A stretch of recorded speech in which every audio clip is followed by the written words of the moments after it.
ഉണ്ടാക്കാണ്. ഞാൻ ഈ വീഡിയോ 11-ാം തീയതി എടുക്കാനുള്ള കാരണം എന്താ അറിയും, കച്ച എന്തെങ്കിലും എടുത്ത് വിടണം, എന്നാലും ഒരു സമാധാനമുള്ളൂ. ഒരു ദിവസം ഒരു 3 വീഡിയോ എങ്കിലും വിടാതെ ഇരുന്നാൽ ഉറക്കം കിട്ടൂല. ഞാൻ എൻ്റെ പെണ്ണുങ്ങളോട് പറഞ്ഞു എടി ഞാൻ ഏതായാലും ബോംബെ പോവുക, ഞാൻ ഇനിയിപ്പോൾ നാളെ പോവുകയാണ് 12-ാം തീയതി 12-ാം തീയതി പോവുകയാണ്. അപ്പോൾ ഓടിടാൻ പറഞ്ഞു എടി തണക്ക് സമയം കിട്ടുമ്പോൾ വേനൽക്കാലമാണ്, ഇതൊക്കെ ഒന്നിച്ച് നനച്ചു കൊടുക്കണട്ടാന്ന് പറഞ്ഞു. കാരണം അവനാണ് പൈസ കൊടുത്ത് മേടിച്ച മുതല ഇതൊക്കെ നമ്മളല്ലാതെ വേറെ ആരാ നോക്കുക. ഈ കാണുന്ന പാടമുണ്ടല്ലോ, ഇവിടുന്ന് മൊത്തം ആ മരം നിൽക്കണോക്കാണെങ്കിൽ അപ്പട്ടെ ഇതല്ല കേട്ടോ, അവിടെ ഒരു മരം നിൽക്കണോക്കാണെങ്കിൽ ഇതൊക്കെ നനച്ചെടുക്കണം.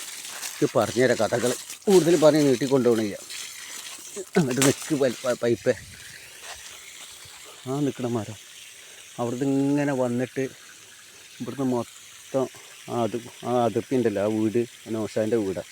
ഇവിടുന്ന് മൊത്തം കാണവക്ക് ഈ മൊത്തം ഞാൻ വാങ്ങിയ സ്ഥലമാണത്. എന്നിട്ട് ഇതിൻ്റെ അനിയൻ പാവനോട് പറഞ്ഞ് ഞാൻ ഇവിടെ പച്ചക്കറിയും അതുപോലെ വാങ്ങുന്നതൊക്കെ വെക്കുന്നതുകൊണ്ട് കുഴപ്പമുണ്ടെന്നൊക്കെ വെച്ചിനോട്. ഞാൻ പറഞ്ഞ കണക്ക് എന്ത് വേണമെങ്കിലും ചെയ്തോ, കാരണം നമ്മൾ 8-9 നമ്മൾ മരണം വരെ നല്ലപോലെ കഴിഞ്ഞ് പോയാൽ മതി. നമ്മൾ മരിച്ചാൽ നമ്മളെ മക്കളും നല്ല രീതിയിൽ കൂടെ കഴിഞ്ഞ് പോകണമെന്ന് പറഞ്ഞു. അവിടെ ഒന്നും ഒരു കുഴപ്പമില്ല, എനിക്ക് എന്ത് വേണമെങ്കിലും വെച്ചാണ്ട് ഓനിപ്പോൾ ഈ പന്നി വരാതിരിക്കാൻ പന്നീൻ്റെ ശല്യം നല്ലുണ്ട്. പന്നി വരാതിരിക്കാകുമ്പോൾ പാവം ഇതൊക്കെ കായ് കൊടുത്തിട്ട് വാങ്ങിക്കൊടുന്ന മുതല.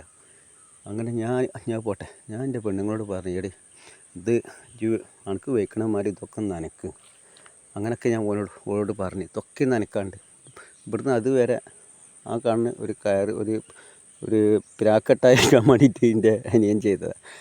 അവിടുന്ന് ഒരെണ്ണം ഇതൊക്കെ ചെയ്തു പറഞ്ഞു. അവിടെയൊക്കെ ഒരെണ്ണം പറഞ്ഞു ഇതൊക്കെ നമ്മളെ തെങ്ങും കവുങ്ങൊക്കെ എൻ്റെതാണ്. എൻ്റെ പെണ്ണുങ്ങളോട് നനക്കാൻ പറഞ്ഞപ്പോൾ പെണ്ണുങ്ങൾ പറഞ്ഞു എനിക്ക് അതിനൊന്നും സമയം കിട്ടൂല, കുട്ടികളെ സ്കൂളിൽ പറഞ്ഞേക്കാണ്ട് ഭക്ഷണം ഉണ്ടാക്കാണ്ട് മുറ്റടിച്ചൊരാണ്ട് ഇങ്ങനെ 100 കൂട്ടം പണി തിരക്കിൽ നിങ്ങൾ ഈ മുതലൊക്കെ വാങ്ങിയിട്ടിട്ട് എന്നോട് നനക്കാൻ പറഞ്ഞാൽ ആ പണിക്കൊന്നും ഇന്നെ കിട്ടും. അതുപോലെ ഇതിൻ്റെ അപ്പുറത്ത് കുറച്ച് സ്ഥലം എൻ്റെ ഉണ്ട്. അപ്പോൾ അവിടെ കംപ്ലീറ്റ് കവുങ്ങുന്തോട്ടം തെങ്ങും കാര്യങ്ങളൊക്കെയാണ്, വാഴയൊക്കെയാണ്. അത് ഞാൻ അതിൻ്റെ നിങ്ങൾക്ക് ഇന്നലെ പണ്ട് ഞാൻ വീഡിയോ എടുത്ത് വിട്ടുന്നില്ലേ, നമ്മളെ നമ്മളെ രാജൻ്റെ വീട്ടിനോട് ചേർന്നിട്ട് ഞാൻ മതിൽ പണ്ട് കെട്ടിയത്, അതും എൻ്റെ സ്ഥലം. അപ്പോൾ ഇതൊക്കെ ഒന്ന് നനക്കാൻ പറഞ്ഞപ്പോൾ പെണ്ണുങ്ങൾ സമ്മതിക്കണില്ല. പെണ്ണുങ്ങൾ പറഞ്ഞ് ഇന്നെ കിട്ടൂല, കാരണം ഓളെ പറഞ്ഞിട്ടും കാര്യമില്ല, കാരണം അത് നനച്ചിട്ട് എത്തൂല. ഇപ്പം ഞാൻ സത്യം പറയിച്ച പെട്ടുപോയി. കാരണം ഇത് നനക്കാൻ പറ്റാത്തൊരവസ്ഥയായി. കാരണം ഇവിടെ ആളെ കിട്ടുകയൊക്കെ ചെയ്യും. സ്ഥിരമായിട്ട് ഇപ്പോൾ ആളെ വിളിച്ചിട്ട് ഇതിങ്ങനെ നനക്കാൻ നിന്ന കച്ചവടം നല്ല ജോറും ലാഭം എന്നൊക്കെ എല്ലാവർക്കും അറിയുന്നതല്ലേ.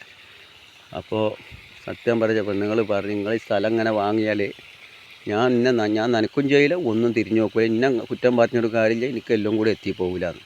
അപ്പോൾ അതാ പറഞ്ഞ എല്ലാവരോടും പറയാനുള്ളത്, നിങ്ങൾ സ്ഥലം വാങ്ങിച്ചാൽ നമ്മൾ തന്നെ ഇവിടെ നാട്ടിൽ നിൽക്കുക.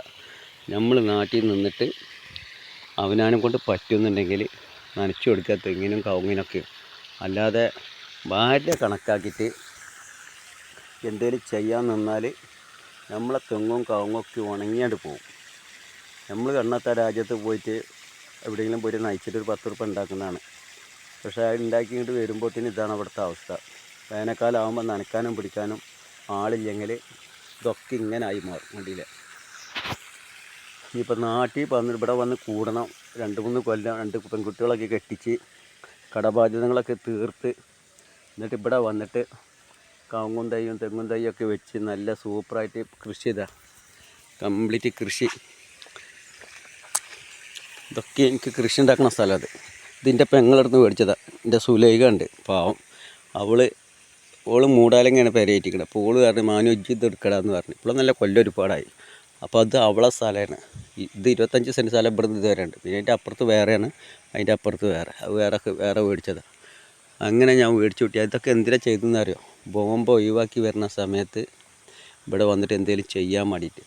അപ്പോൾ നമ്മൾ പ്രവാസികളോട് പറയാണ് 10 ഉറുപ്പിക ഉണ്ടെങ്കിൽ കുറച്ച് കിട്ടുന്ന സമയത്ത് കുറച്ച് സ്ഥലങ്ങളൊക്കെ വാങ്ങിയിട്ടോളി.